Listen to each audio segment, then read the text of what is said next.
ஸ்டாலின் குரல் பிரச்சார பொதுக்கூட்ட நிகழ்வின் தலைவர்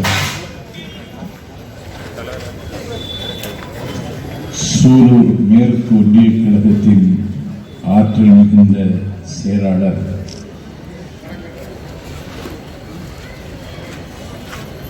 தென்னமனாய் சூலூரில் கோலவச்சிய அண்ணன் பொன்முடியின் ஆரையூர் தம்பி தென்னவன் அவர்கள்,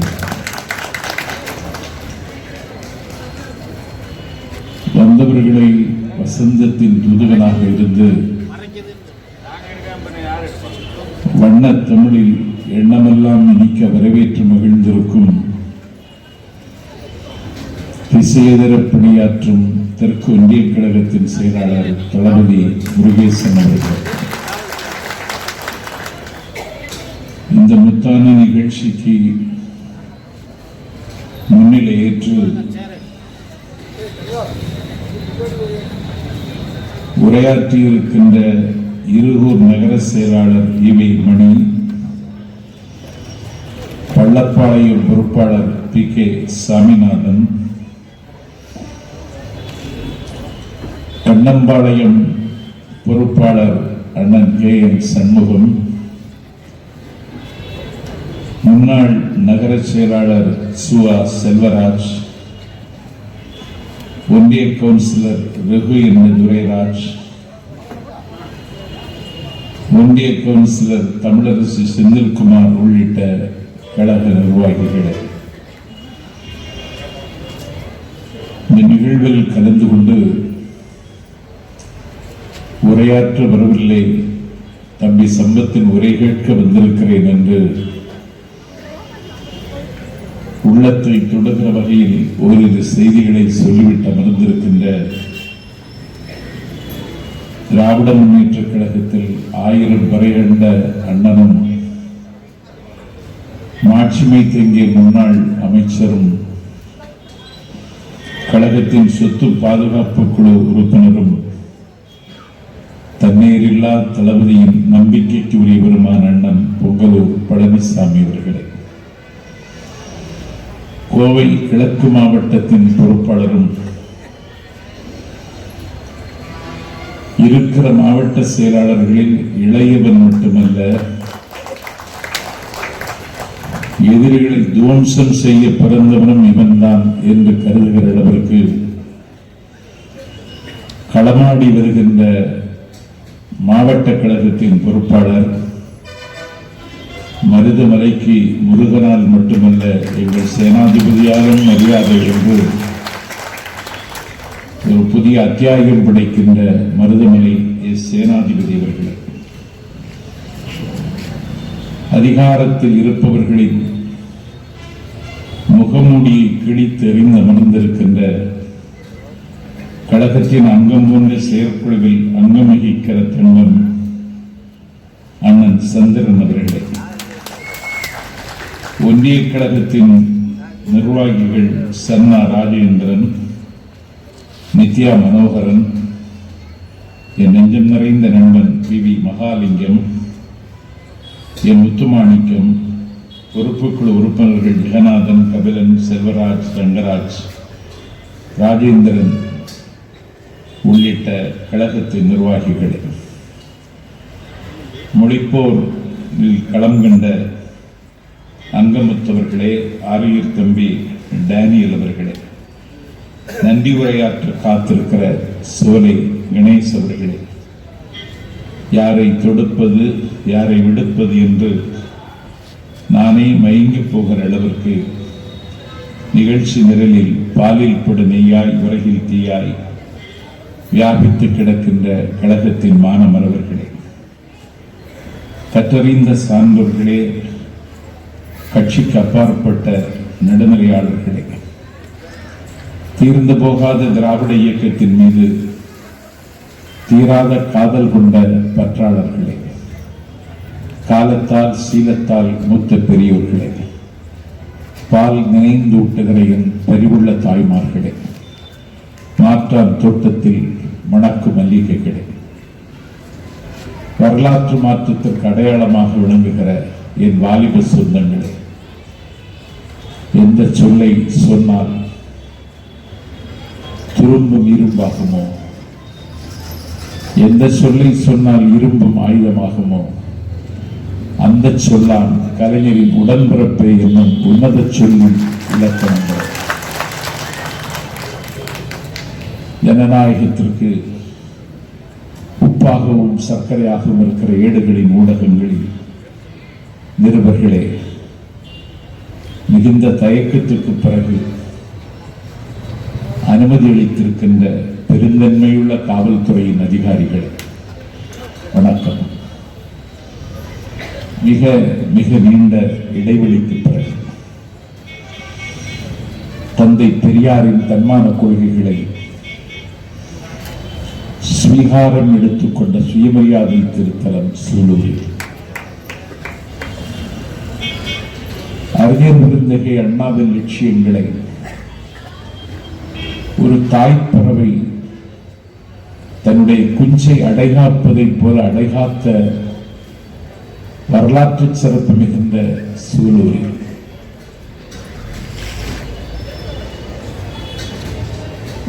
ஒரு நூற்றாண்டு கண்ட திராவிட இயக்கத்தின்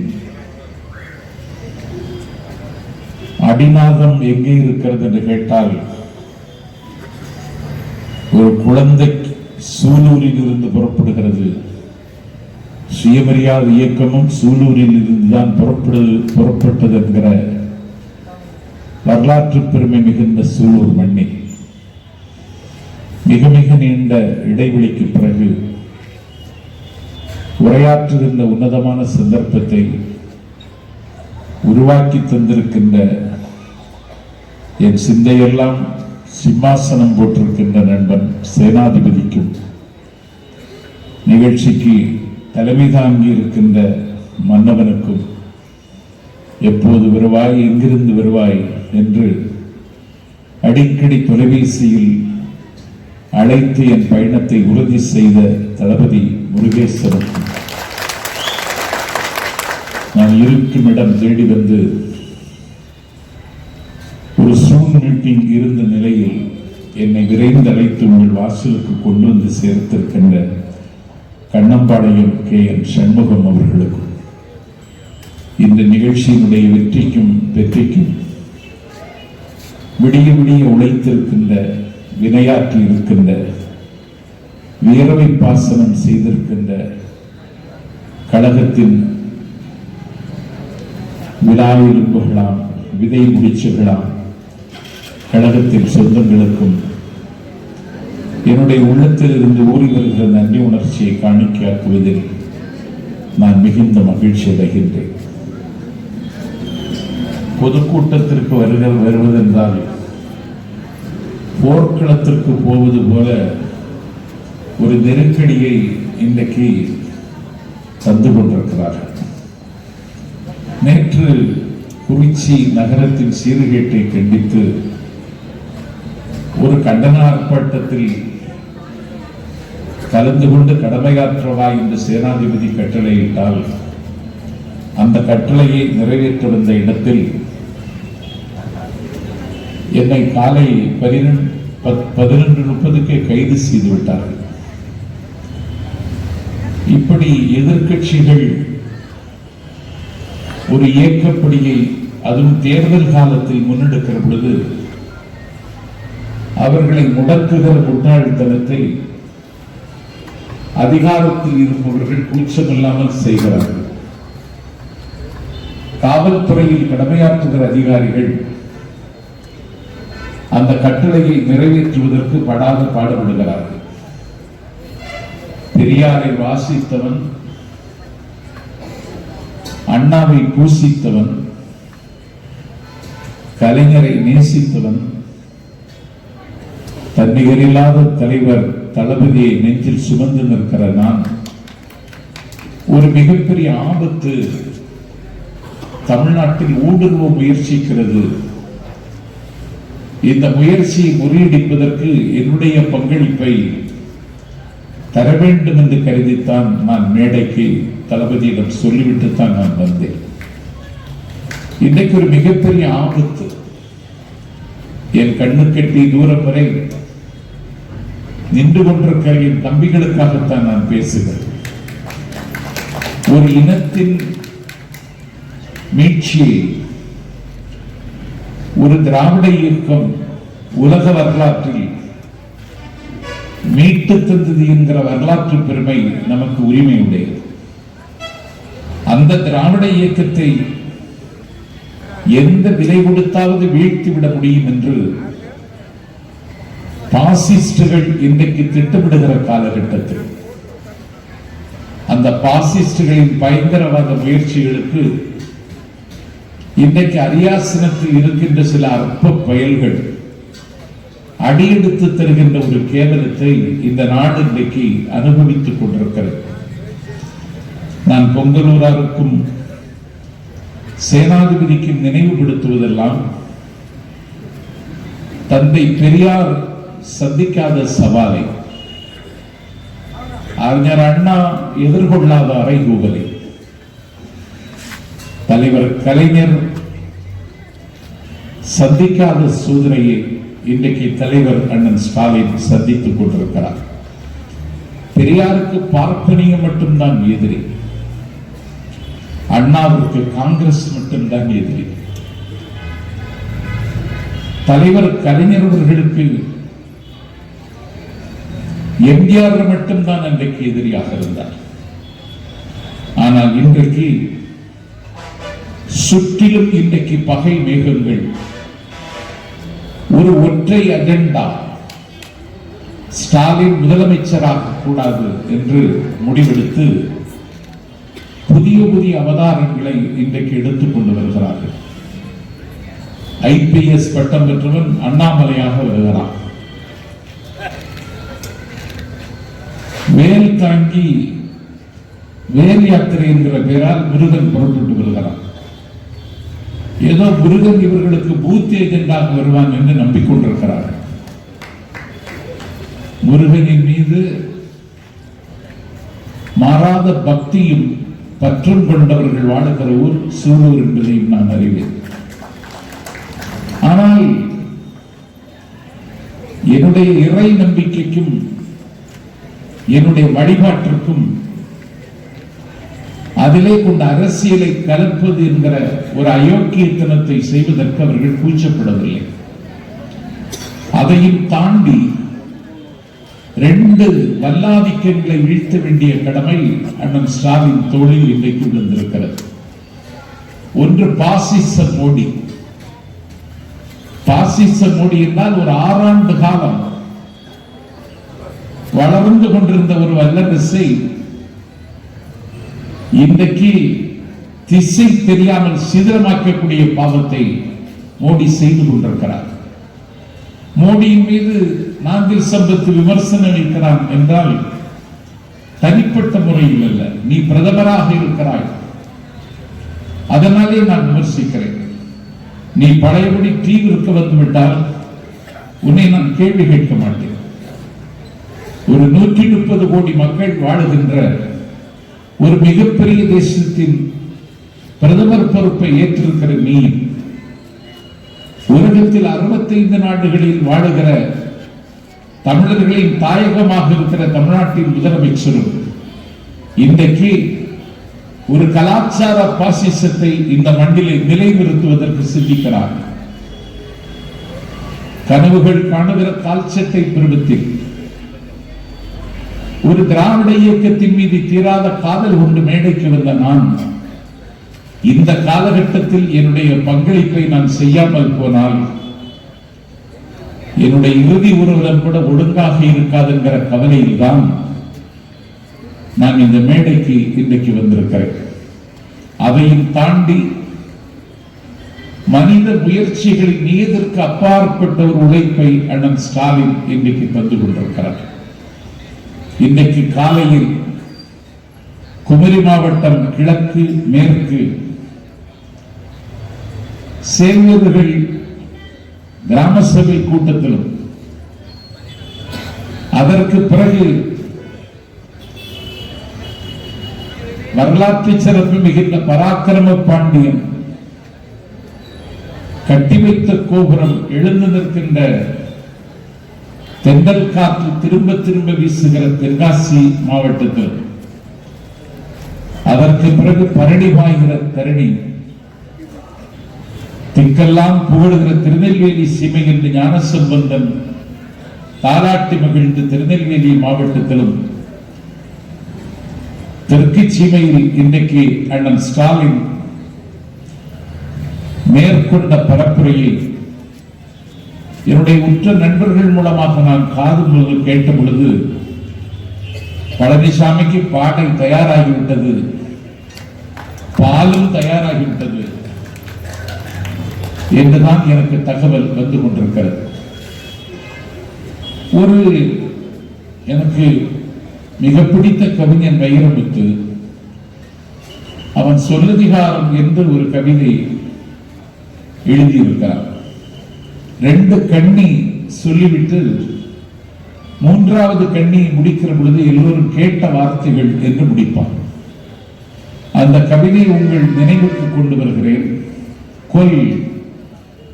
கொள்ளையடி, சரித்திரம் அதிகம் கேட்ட வார்த்தைகள், தழுது, முத்தமிடு, கட்டில்கள் அதிகம் கேட்ட வார்த்தைகள், ஆறாரோ, சனியனி, தொட்டில்கள் அதிகம் கேட்ட வார்த்தைகள், உருப்போடு, உருப்பட மாட்டாய், வகுப்பறைகள் அதிகம் கேட்ட வார்த்தைகள், உனக்கு எப்போது கல்யாணம், விலைமகள் அதிகம் கேட்ட வார்த்தைகள், இன்னொரு ஜென்மம் என்று ஒன்று இருந்தால் பூங்காக்கள் அதிகம் கேட்ட வார்த்தைகள், மறக்காமல் கடிதம் போடுங்கள், ரயிலடிகள் அதிகம் கேட்ட வார்த்தைகள், எல்லோரும் முகம் பார்த்துக் கொள்ளுங்கள், மயானங்கள் அதிகம் கேட்ட வார்த்தைகள், பெரியோர்களை, தாய்மார்களை,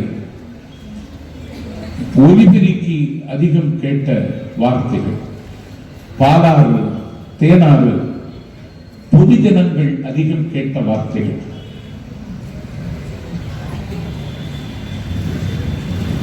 நாளைக்கு வந்திருக்க கூடாதா, கடன் கேட்போர் அதிகம் கேட்கிற வார்த்தைகள், இனிமேல் ஆண்டவர் விட்ட வழி, மருத்துவமனைகள் அதிகம் கேட்ட வார்த்தைகள். கவிஞன் கவிதை முடித்து விடுகிறான். நாஞ்சில் சம்பத் தொடர்கிறேன். இப்பொழுது அதிகம் கேட்கிற வார்த்தைகள் ஸ்டாலின் அடுத்த முதலமைச்சர். அதற்கு ஒரு முகம் தர வேண்டிய கடமை சூலூரில் இருக்கிற உங்கள் அனைவருக்கும் இருக்கிறது என்பதை உங்களுக்கு உணர்த்த, உரிமையோடு face to face, heart to heart உங்களிடத்தில் பகிர்ந்து கொள்வதற்காக உங்கள் முன்னால் நான் நின்று கொண்டிருக்கிறேன். கட்சி அரசியல் என்கிற சிமிழுக்குள் சிக்காவிட்டாலும் லட்சியம் என்கிற பேழைக்குள் இருந்து கொண்டிருக்கிற நான் இந்த கடமையை செய்வதற்கு நான் இன்றைக்கு நின்று கொண்டிருக்கிறேன். தனிப்பட்ட கோபதாபம் அல்ல. இன்றைக்கு என்ன ஆபத்து என்றால், தமிழகத்தினுடைய உரிமைகள் அனைத்தும் காவு கொடுக்கப்பட்டுள்ளது. அந்தி மாலை அண்ணன் சண்முகம் அழைத்துக் கொண்டு வருகிற பொழுது ஆனந்த விகடன் கோடி வாசகர்களின் கொள்ளிடமாக திகழ்கின்ற விகடன் குழுமத்தின் சார்பில் பூத்து வருகிற புதிய தலைமுறைக்கு சொற்பொழிவாளர் ஆவது எப்படி என்ற ஒரு பயிற்சியில் கலந்து கொண்டு விட்டு மேடைக்கு வருகிற பொழுது எனக்கு கிடைத்த அதிர்ச்சியான தகவல், அண்ணாவின் பெயரால் அகிலம் அண்ணாந்து பார்க்கின்ற அண்ணா யூனிவர்சிட்டியில் எம்டெக் படிப்பதற்கு 45 இடங்கள் இருந்ததென்றால், அந்த 45 இடங்களில் எம்டெக் படிப்பதற்கு இந்த ஆண்டு வாய்ப்பில்லை என்று முடிவெடுத்து விட்டார்கள். ஒரு 69% இடஒதுக்கீடு, தாயின் மார்பகத்தில் பால் குடிக்க கூடாது என்று விலக்கப்பட்ட கன்றாய், மலரக்கூடாது என்று மறுக்கப்பட்ட முட்டாய், ஆண்டவனின் பெயரால், ஆதிக்கத்தின் பெயரால் ஆண்டாண்டம் அழுத்தப்பட்ட ஒரு சமூகம் கல்வியிலும் வேலை வாய்ப்பிலும் இடம்பெற வேண்டும் என்று கருதி ஒரு கம்யூனல் ஜீவோ என்கிற வகுப்பறிவை போருக்கு தலைமை தாங்கி இந்தியாவினுடைய அரசியல் சட்டம் முதலாக திருத்தப்பட்டது என்றால் அது எங்களுக்கு வகுப்புரிமை தருவதற்காக பெரியார் நடத்திய போராட்டத்தால் திருத்தப்பட்டது என்ற வரலாற்றை கொண்ட இந்த மண்ணில் அந்த சமூக நீதிக்கு இன்றைக்கு ஆபத்து ஏற்பட்டு விட்டது என்பதை விட 69% இடஒதுக்கீடு இன்றைக்கு 50% குறைந்து விட்டது என்பதையும் உங்கள் கவனத்திற்கு நான் கொண்டு வர விரும்புகிறேன். ஒரு குடியானவன் பிள்ளை அண்ணன் பொங்கலூராருக்கு ஞாபகம் இருக்கிறதா தெரியவில்லை. நான் கல்லூரி மாணவனாக இருந்த காலத்தில் எங்கள் ஊரில் திமுக பொதுக்கூட்டம். யாரு பேசுகிறார் என்று சைக்கிள் எடுத்துக்கொண்டு ஒரு 16 கிலோமீட்டர் பயணம் செய்து நான் போனால் டாக்டர் பேகம் இளவரசி என்று ஒரு டாக்டர் பேசினார். யார் இந்த பேகம் இளவரசி என்று பார்த்தால் மதுரையில் கை ரிக்ஷா ஓட்டுகிற ஒரு ரிக்ஷா தொழிலாளியினுடைய மகள். ஒரு கை ரிக்ஷா ஓட்டுகிற ரிக்ஷா தொழிலாளியின் மகள் இந்த நாட்டில் டாக்டர் பட்டம் பெற முடியும் என்ற சாதனையை கலைஞர் அன்றைக்கு இந்த மண்ணில் நிகழ்த்தினார். அதனால் நான் டாக்டர் பட்டம் பெற்றது பெரிதல்ல, அந்த கலைஞருக்கு நன்றி தெரிவிக்க நான் மேடைக்கு வந்தேன் என்று பேகம் இளவரசி அன்றைக்கு மேடைக்கு வந்தார். எனக்கு நன்றாக நினைவிருக்கிறது, 1991 தேர்தலில் திராவிட முன்னேற்ற கழகம் வீழ்ச்சியை சந்தித்த பொழுது அன்றைக்கு திராவிட இயக்கத்தினுடைய பவள விழா மகாநாடு வைகை கரையில் நடந்த பொழுது, oh my God, if I got a chance I will hit it hard. ஓ கடவுளே, எனக்கு ஒரு வாய்ப்பு கிடைக்குமானால் இந்த கொடுமையை உடைத்து நொறுக்குவேன் என்று கருப்பு நீக்ரோக்களின் கால்களிலும் கரங்களிலும் பூட்டப்பட்ட விலங்கை உடைப்பதற்கு அன்றைக்கு அந்த உரிமை சாசனத்தில் கையெழுத்து போட்ட ஆபிரகாம் லிங்கனை பற்றி அன்றைக்கு டாக்டர் பேகம் இளவரசி அவர்கள் அந்த மாநாட்டில் பேசினார். இப்படி ஒரு நீண்ட பாரம்பரியம் உள்ள தமிழினத்திற்கு எப்பொழுதும் இந்தியாவில் தனித்துவமும் மகத்துவமும் என்ற ஒரு சமூகத்திற்கு இன்றைக்கு அதன் தனித்தன்மையை பாதுகாப்பதற்கே பயங்கரமாக போராட வேண்டிய ஒரு நிலைமைக்கு தமிழகத்தை இன்றைக்கு கொண்டு தள்ளி இருக்கிறார். ஏதோ எடப்பாடி என்கிற முதலமைச்சர் அவரை விமர்சிப்பதற்காக அல்ல, மு.க. ஸ்டாலின் என்கிற தலைவனோடு அவரை ஒப்பிடக்கூடாது. அவர் காம்படிட்டிவாக ஆக முடியாது. ஆனால் அதிகாரம் அவன் கையில் இருக்கிற காரணத்தால் திராவிட முன்னேற்ற கழகத்தின் தலைவர் தரணி ஆளக்கூடாது என்று பாசிச சக்திகள் எடுத்திருக்கிற பயங்கரமான முயற்சிக்கு இன்றைக்கு பல்லக்கு தூக்கக்கூடிய பாவத்தை இந்த நாட்டில் முதலமைச்சர் செய்கிறேன் என்கிற பெயரால் இந்த இனத்தின் உரிமையை இன்றைக்கு காவு கொடுக்கிறார்.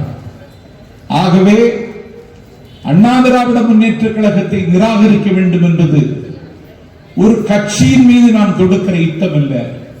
என்னுடைய உரிமைகளை இவர்கள் இன்றைக்கு காவு கொடுத்திருக்கிறார்கள். ஒரு கூலி தொழிலாளியின் மகள் அனிதா திருச்சியிலே நிகழ்ச்சி முடித்துவிட்டு இரவிலே ரயிலேற செல்கிற பொழுது காந்தி மார்க்கெட் திறந்திருக்கும்.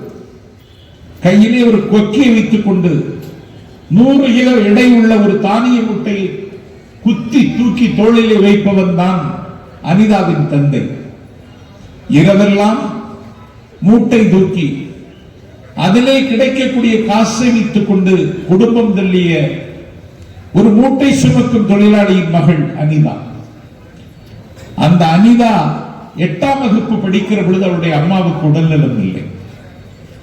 உடல்நலம் குன்றி போன அவள் தாய் அடிக்கடி காய்ச்சல் கண்டு அவதிப்படுவதை பார்த்து தன்னுடைய தந்தை மூட்டை சுமக்கும் தொழிலாளிகளிடத்தில் அம்மா நலிவுற்று வருகிறாள், நாளும் நைந்து வருகிறாள், அவளை மருத்துவமனைக்கு அழைத்து செல்ல வேண்டும் என்று உனக்கு எண்ணமே வரவில்லையா என்று அப்பாவிடத்தில் 8ஆம் வகுப்பு படிக்கிற பொழுதே கோபப்பட்டு அவர் மருத்துவமனைக்கு அழைத்து சென்று மருந்து வாங்கி கொண்டு வந்த அடுத்த நாள் அவன் கூலி வேலைக்கு போன நேரத்தில் இருமல் வந்து இரத்தம் கக்கி 8ஆம் வகுப்பு படிக்கிற மாணவி அனிதாவுக்கு முன்னாலே அவளை முந்தி தவமிருந்து 300 நாள் சுமந்து பெற்ற அன்னை இரத்தம் கக்கி துடி துடித்து செத்தாள். அதை கண்ட அனிதா, கலங்கிய அனிதா, என் தாய்க்கு நேர்ந்த கதி இனிமேல் எந்த தாய்க்கு நேராமல் இருக்க வேண்டுமானால் நான் டாக்டர் ஆக வேண்டும் என்று வஞ்சினம் முறைத்துக் கொண்டவள் படித்தார். மேட்டுக்குடி மக்கள் வாழுகிற மாடி மீது மாடி கட்டி மந்தகாச புன்னகையில் மல்லாந்து கிடக்கிற பணக்காரன் வீட்டு பிள்ளை படிக்காத படிப்பை ஒரு கூலி தொழிலாளியின் மகள், அந்த வீட்டில் கழிவறை இல்லை, ஃப்ரிட்ஜ் இல்லை, மிக்சி இல்லை, மின்விசிறி இல்லை, ஒற்றை விளக்கில் ஒரு குடிசையில் வாழ்ந்து கொண்டிருந்த அனிதா இரவை பகலாக்கி பகலை இரவாக்கி பிடித்தாள். 1200 மதிப்பெண்ணுக்கு 1176 மார்க் மதிப்பெண் அவள் பெற்றாள். நான் சம்பத் கேட்கிறேன், பிஜேபி கட்சியை ஆதரித்து தீர வேண்டிய பாவத்தை செய்கிற பாவிகள் இங்கே இருந்தால் கேட்கிறேன், அதிமுக ஏன் வரக்கூடாது என்று கருதுகிறவர்கள் சூலூரில் இருந்தால் கேட்கிறேன், ஒரு கூலி தொழிலாளியின் மகள் 1200க்கு 1176 மதிப்பெண் பெற்றதற்கு பிறகு அவள் டாக்டர் கனவில் கல் விழுகிறது. அவள் சாவின் மடியில் விழுந்து துடித்து சாகிறாள் என்றால் இந்த சண்டாளத்தனத்தை செய்தவன் எவனாக இருந்தாலும் அவனை ஓட்டு மூலம் ஒழித்து கட்ட வேண்டிய கடமை தமிழ்நாட்டு வாக்காளர்களுக்கு இருக்கிறதா என்பதற்கு மட்டும் எனக்கு பதில் சொல்லுங்கள். ஒரு அனிதா மட்டும்தானா? தர்மபுரி மோதிலால் உட்பட 18 பேர் கலைஞர் முதலமைச்சராக இருக்கிற காலவரை நீட்டு தேர்வுக்கு அனுமதி இல்லை என்றார். 1000 தான் இருந்தாலும் ஜெயலலிதா முதலமைச்சராக இருந்த காலத்தில் நீட்டு தேர்வுக்கு தமிழ்நாட்டில் இடமில்லை என்றார். மக்களால் தேர்ந்தெடுக்கப்பட்ட சட்டமன்றம் நீட்டு தேர்விற்கு விதிவிலக்க வேண்டும் என்று தீர்மானம் நிறைவேற்றியதற்கு பிறகு அந்த தீர்மானம் குடியரசுத் தலைவரின் மேலான பார்வைக்கு அனுப்பி வைக்கப்பட்டதற்கு பிறகு குடியரசுத் தலைவர் கையெழுத்திடம் இருக்கிறார். விவாதங்கள் செய்யாமலேயே நாடாளுமன்றத்தில் நிறைவேற்றப்படுகிற வேளாண் மசோதாவுக்கு அவர் கையெழுத்திடுகிறார். ஆனால் தமிழ்நாடு சட்டமன்றத்தின் தீர்மானத்தை நிராகரித்து திருப்பி அனுப்புகிறார். 2 ஆண்டு காலம் கிடப்பில் கிடக்கிறது இந்த தீர்மானம். அவன் திருப்பி அனுப்புவதையே இந்த பயில்கள் பார்க்கவில்லை. இந்த பயில்களுக்கு விவரமே இல்லை. எல்லாம் நரகத்திற்கு போனால் கூட வெயிட்டிங் லிஸ்டில் இருக்கிற பயில்கள் இந்த நாட்டின் அதிகாரத்திற்கு வந்து தமிழ்நாடு சட்டமன்ற தீர்மானத்தை குடியரசுத் தலைவர் திருப்பி இருப்பினார் இருக்கிற விவரம் கூட தெரியாமல் கொள்ளையடிப்பதும் கூத்தடிப்பதுமாக நாட்களை போக்கினார்கள். நீட்டு தேர்வுக்கு அவன் அட்டவணை போட்டு விட்டான். அப்போது தமிழ்நாட்டுக்கு ஒருத்தி வந்தாள். அவள் நிர்மலா சீதாராமன். அழகென்றால் அவ்வளவு அழகு. அந்த பேரழகி வந்து அவளுக்கு இந்த மண்ணில் முதலமைச்சராக வேண்டும் என்ற ஒரு அற்ப ஆசை. அவள் இந்த பயில்களிடத்தில் சொன்னாள், அமைச்சரவை கூடி ஒரு தீர்மானம் நிறைவேற்றுங்கள், இந்த ஆண்டு நான் ஒப்புதல் பெற்று தருகிறேன், நீட்டு தேர்வில் விதிவிலக்கு பெற்று தருகிறேன் என்றார். அமைச்சரவை கூடியது, தீர்மானம் நிறைவேற்றி அனுப்பப்பட்டது. கையெழுத்து போடவில்லை. பிறகு அந்த அம்மையாரிடத்தில் கேட்டார்கள், தீர்மானம் எங்கே என்று. அவள் சொன்னாள், எங்கே கிடக்கிறது என்று தெரியவில்லை என்று. மக்களால் தேர்ந்தெடுக்கப்பட்ட ஒரு மந்திரி சபை ஒரு தொலைநோக்கு பார்வையோடு வெடித்த தீர்மானத்தை எங்கே கிடக்கிறது என்று தெரியவில்லை என்று இளக்காரமாக தமிழர்களை ஏளனமாக பேசிய பெருமாட்டிக்கு அடுத்த நாள் இந்தியாவினுடைய பாதுகாப்புத்துறை அமைச்சர், டிஃபென்ஸ் மினிஸ்டர், இன்றைக்கு அவள் இந்தியாவின் நிதி அமைச்சர், 1,76,000 கோடி கார்பரேட்டுகள் வங்கியில் வாங்கிய கடனை ரத்து செய்திருக்கிறார். பொதுத்துறை நிறுவனங்களை எல்லாம் இன்றைக்கு அடிமாட்டு விலைக்கு விற்பதற்கு முடிவெடுத்து விட்டார்கள். BSNL விற்கப்பட்டு விட்டது. ஏர் இந்தியா விலை பேசிக் கொண்டிருக்கிறார்கள்.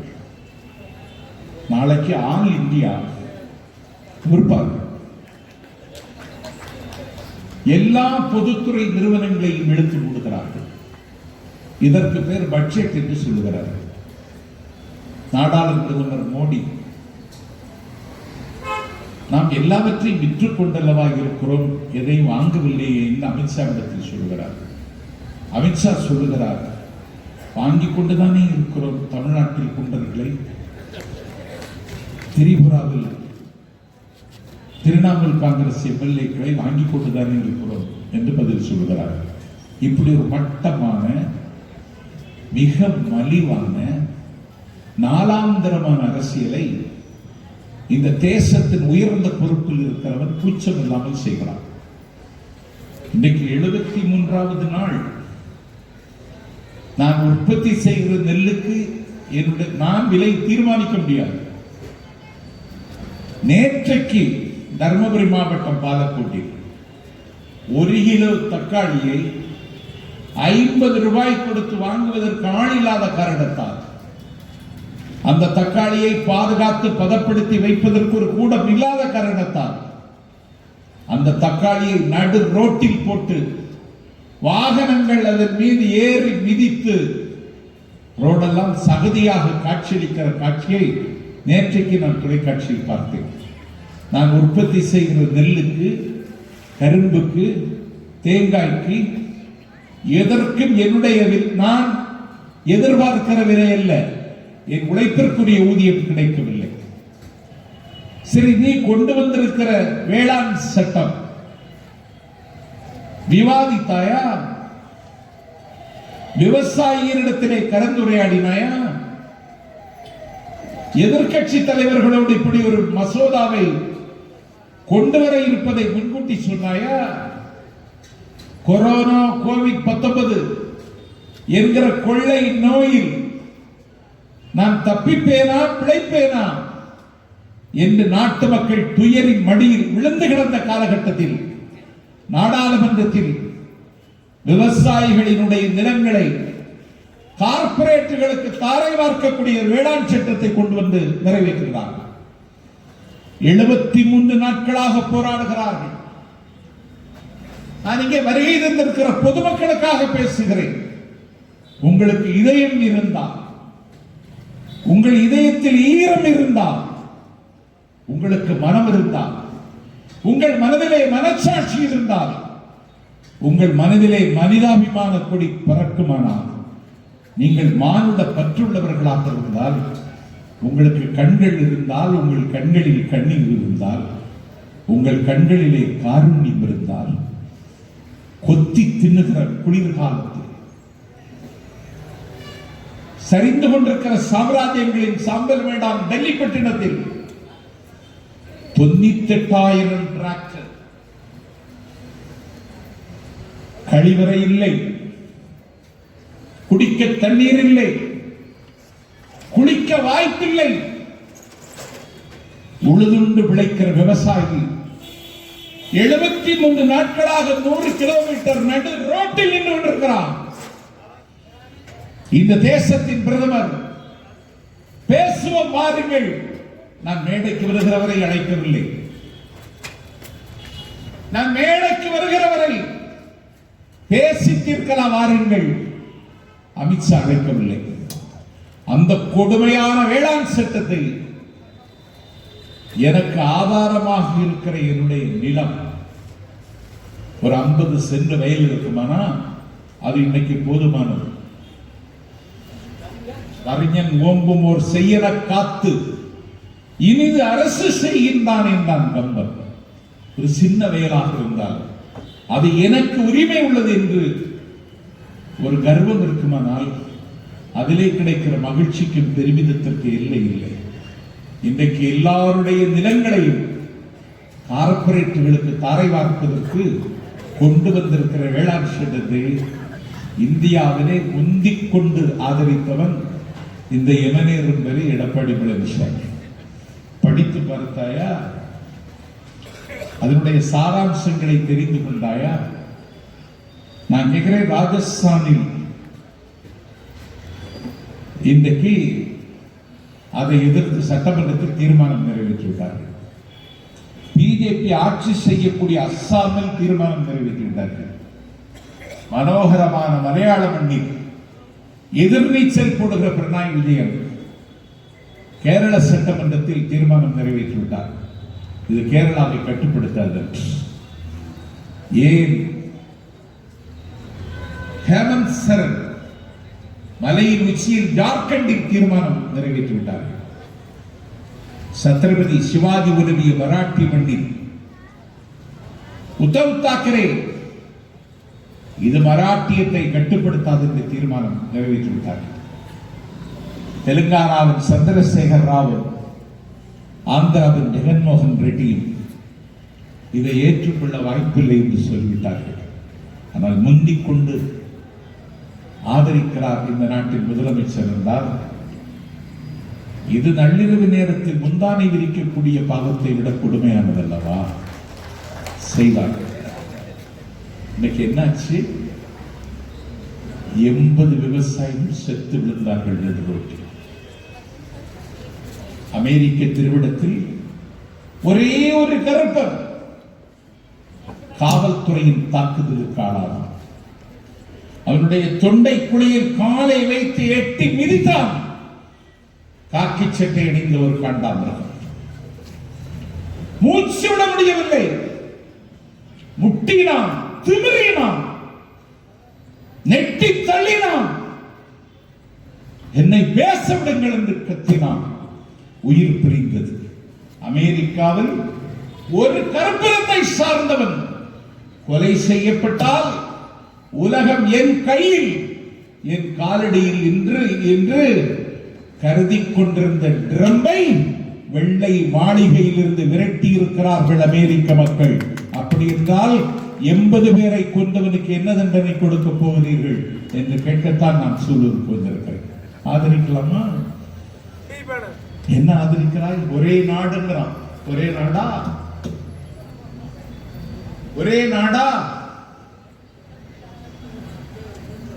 என் நாடு தமிழ்நாடு. அண்ணா எவ்வளவு பெரிய தீர்க்கதரிசி. இந்தியாவில் இத்தனை மாநிலங்கள் இருந்தாலும் இந்தியாவுக்கு இன்னும் ஒரு நாடு இருக்கிறது என்றால் அந்த நாட்டிற்கு தமிழ்நாடு என்று பெயர் சூட்டினார் அண்ணா என்றால் ஒரு நாடா? நீ இப்படி கொண்டு வருவாய் என்பது அண்ணாவுக்கு தெரியும். அவருக்கு தெரிஞ்சுதான் கொண்டு வந்தார் தமிழ்நாடு. நீ நான் ஒன்னா? நீ பேசுவது ஹிந்தி. உன்னுடைய மொழிக்கு ஆயுள் 500 ஆண்டு காலம். என்னுடைய மொழிக்கு என்னைக்குன்னு தெரியாது. சாக்ரட்டிஸ் பேசிய கிரேக்கத்திற்கு முன்னால், ஜெகபஞ்ச போரிட்ட சீசர் பேசிய லத்தீனுக்கு முன்னால், சுமேரிய நாகரிகமும் பாபிலோனிய நாகரிகம் தோன்றுவதற்கு முன்னால் உலகத்தில் முதலில் உதடு திறந்து ஒருவன் மொழி பேசினான் என்றால் அந்த மொழி என் தமிழ் மொழி என்றுதான் எனக்கு இருக்கிற பெருமிதம். அந்த மொழியை நீ ஆதிக்கம் செலுத்த துடிக்கிறாய். என்னுடைய வீட்டு வாசலில் இருக்கிற அஞ்சலகத்தில் என்னுடைய தங்கை மகள் ஒரு போஸ்ட் ஆபீஸ்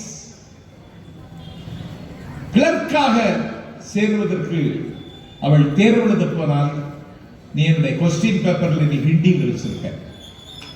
ஒரே நாடா? நீங்கள் அமைச்சராக இருந்தவர். டிஎன்பிஎஸ்சி இந்த நாட்டில் வசதியற்றவன், வாய்ப்பற்றவன், வஞ்சிக்கப்பட்டவன். அவன் இந்த நாட்டில் கப்பம் செலுத்தியும் கையொட்டு கொடுத்து வேலை பெற்றுக் கொள்ள முடியாது என்றால் கற்றும் கரைந்தும் கண்விழித்து படித்தும் தேர்வு எழுதினால் ஒரு ஏழை குடியானவனின் பிள்ளையின் உத்தியோகத்தில் உட்கார முடியும் என்பதற்கான வாசல் தான் டிஎன்பிஎஸ்சி, தமிழ்நாடு தேர்வாணை வாரியம். அதில் இன்னைக்கு என்ன, யார் எழுதுகிறார்கள்? லக்னோவில் இருந்து வந்து எழுதுகிறான், கவுஹாத்தியில் இருந்து வந்து எழுதுகிறான், லட்சுமணபுரியில் இருந்து வந்து எழுதுகிறான், போபாலில் இருந்து வந்து எழுதுகிறான். கைவர் கணவாயின் வழியாக ஆடு மேடு மேய்க்கிற பயல்கள் எல்லாம் தமிழ்நாட்டின் அரசாங்க உத்தியோகத்தில் உட்கார்ந்து இருக்கிறார்கள். நாங்கள் ஆடு மாடு மேய்ப்பதற்கு இன்றைக்கு விதிக்கப்பட்டிருக்கிறோம் என்றால் இந்த அநியாயத்தை எப்படி நீங்கள் முடிவெடுக்க போவீர்கள்? இது வெறும் தேர்தல் அல்ல, இட் இஸ் கல்ச்சுரல் வார். இது ஒரு கலாச்சார படையெடுப்பு. வேறு யார் கேள்வி கேட்பது? ஏன் இப்படி செய்யற நீ? ஒரே நாடா? எனக்கு காலையில் இட்லி, எனக்கு மத்தியானம் அரிசி சோறு, தயிர், ரசம், கூட்டு. எனக்கு இரவுலையும் இட்லி இல்லைன்னா கஞ்சி. உனக்கு காலையில் சப்பாத்தி, மத்தியானம் சப்பாத்தி, ராத்திரி சப்பாத்தி. நான் 2 வேளை சப்பாத்தி சாப்பிட்டாலே கேஸ்ட்ரோ டாக்டர் பார்க்கணும். உனக்கு ஒத்துக்கிடும், எனக்கு ஒத்துக்காது. நான் காலையில் ஒருக்க குளிச்சேன்,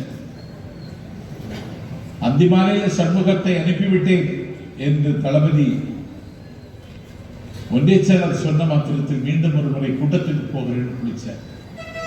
இத்தனைக்கு எனக்கு தண்ணி கிடையாது. காவிரி, தென்பெண்ணை, பாலாறு, தமிழ், கண்ணதூர், வைகை, பொருநிதி என ஓடி ஆறுகள் எல்லாம் வற்றி போனாலும் நான் 2 தடவை குளிக்கணும். எனக்கு உனக்கு சிந்து, கங்கை, பிரம்மபுத்திரா, கோதாவரி, கிருஷ்ணா, யமுனா வற்றாமல் ஓடிக்கொண்டிருக்கிற ஜீவநதிகள். அந்த கரையில குடியிருக்க நீ குளிக்கவே மாட்டேன். எங்களுக்கு தண்ணியில குளிப்போம். ஒரு பள்ளிவாசலுக்கு ஒரு நாகூர் பள்ளிவாசலுக்கு ஒரு ஆட்டுக்கடாவை நேர்ந்து விட்டிருந்தார் இஸ்மாயில் சாஹிப். பள்ளிவாசலுக்கு நேர்ந்திருக்கிற பழனியப்பனும் கொண்டு போய் அதுக்கு புண்ணாக்கம் வாங்கி போடுவோம். பள்ளிவாசலுக்கு நேர்ந்திருக்க ஆடுன்னு சொல்லி கேள்விப்பட்டு பாதிரியாரும் கொண்டு போய் புண்ணாக்கு வாங்கி போடுவோம். ஆடு எல்லாத்தையும் சாப்பிட்டு கழுத்து வரைக்கும் கொடுத்து முதலமைச்சர் மாதிரி ஆயிடுச்சு. அதுக்கப்புறம் புண்ணாக்க வைக்க முடியாது, இலைதலையும் வைக்க முடியாது, யாரை பார்த்தாலும் முட்டும். இன்னிதை வச்சிருக்க கூடாது, நேர்த்திக்கடனை கொண்டு நிறைவேற்றிடுங்கன்னு சொல்லி 8 தான் எல்லாத்தையும் வச்சாங்க. பிறகு அந்த ஆட்டினுடைய உரிமையாளர் மாரியப்பன் ஒரு நாள் இதை அவுத்து எப்படியாவது கொண்டு போய் நாகூர்ல கொண்டு தர்காவில் சேர்க்கணும் என்று சொல்லிட்டு இஸ்மாயில் சாஹிப் முடிவெடுத்து மாரியப்பனை கூப்பிட்டார். 1000 ரூபாய் தாரேன், தேசிய ஊரக வேலை வாய்ப்பு திட்டத்திலேயே உனக்கு வேலை கிடைக்கல, இந்த வேலையை பாரு 1000 ரூபாய் தாரேன்னு சொல்லி கூப்பிட்டா இவன் ஆடு அதுக்கு இதுக்குன்னு கிட்ட வரைக்கும் போயிட்டான். ஆட்டுக்கு நாத்தம் பொறுக்க முடியல, மூக்க பொத்திட்டு 1000 10,000 இருந்தாலும் இந்த வேலை பார்க்க முடியாதுன்னு கிளம்பிட்டான். கேரளாக்காரனை கூப்பிட்டான்னு சொன்னான். அவன் ஹோட்டலுக்கு டீ அடிச்சுட்டு இருந்தான். அவன் 1000 ரூபாய் கிடைக்கணும், இது பெரிய வேலை ஆச்சுன்னு அவன் போனான். அவனாலே அவுக்க முடியல, ஸ்மெல் தாங்க முடியல. ஆந்திராக்காரவன் தான், கர்நாடகத்துக்காரவன் தான், யாருக்கும் அந்த வாடை பொறுக்க முடியாம ஆடை அழுக்கல. பிறகு உத்தரப்பிரதேசத்திலிருந்து யோகி ஆதித்யநாத்துக்கு தம்பி ஒருவரை கூப்பிட்டு 2000 ரூபாய் தரண்டா, இதை அழுத்து கொண்டு நாகூரில் கொண்டு சேர்த்துது, வண்டி வாடகை எல்லாம் சேனாதிபதி பார்த்துக்கிடுவான் அப்படின்னு சொல்லி அவன் 2000 ரூபாய் கிடைக்கிறது அவுக்கிறதுக்கு ஆடு கிட்ட போயிட்டான். ஆடு அத்துட்டு ஓடிட்டு, ஏன்னா இவனுக்கு ஸ்மெல் ஆட்டு ஊற்றுக்கிற. நான் கேட்கிற ஒரே நாடா, நீ பேசுகிற மொழி நீ உடுத்துகிற ஆடை, நீ உண்ணுகிற உணவு, நீ காணுகிற கனவு, நீ செய்கிற செயல், உனக்கு எனக்கு இட்டு நிரப்ப முடியாத இடைவெளி. India would not be considered as a nation. India ஒரு நாடு அல்ல, இது இணைக்கப்பட்ட துணை கண்டம் என்று எங்கள் முதல் தலைவர் டி என் நாயர் அன்னைக்கு சொன்னார். இன்னைக்கு நீ ஒரே நாடாக்க பார்க்கிறார். காஷ்மீர் 370வது பிரிவை எடுத்தாய். காஷ்மீர் மாநிலத்திற்கு இருந்த கொடியை பறித்தாய், கொடிக்கம்பத்தை வெட்டி சாய்த்தாய். ஒரு ஸ்டேட், அந்த ஸ்டேட் கேட்காமலேயே அந்த ஸ்டேட்டை இன்றைக்கு யூனியன் டெரிட்டரி ஒரு புதுச்சேரி மாதிரி காஷ்மீர் ஆகிட்டான். இன்னைக்கு காஷ்மீர் 2 டொமினியன் அந்தஸ்துள்ள ஸ்டேட்டாக மாத்திட்டான். இன்னைக்கு என்னாச்சு? காஷ்மீரிலே அமைதி திரும்பியதா? காஷ்மீரிலே சமாதான கொடி பறக்கிறதா? இந்தியாவின் எல்லையில் என்ன நடைபெறுகிறது? தேசத்தின் பிரதமர் பதில் சொல்வாரா? சொல்ல மாட்டார். இங்குள்ள முதலமைச்சர் அவனுக்கு காஷ்மீர்னாலே என்னன்னு தெரியாது. அவன் அது ஏதோ காய்கறின்னு நினைச்சிட்டு இருப்பான். என்னாச்சு? காஷ்மீர் போச்சு.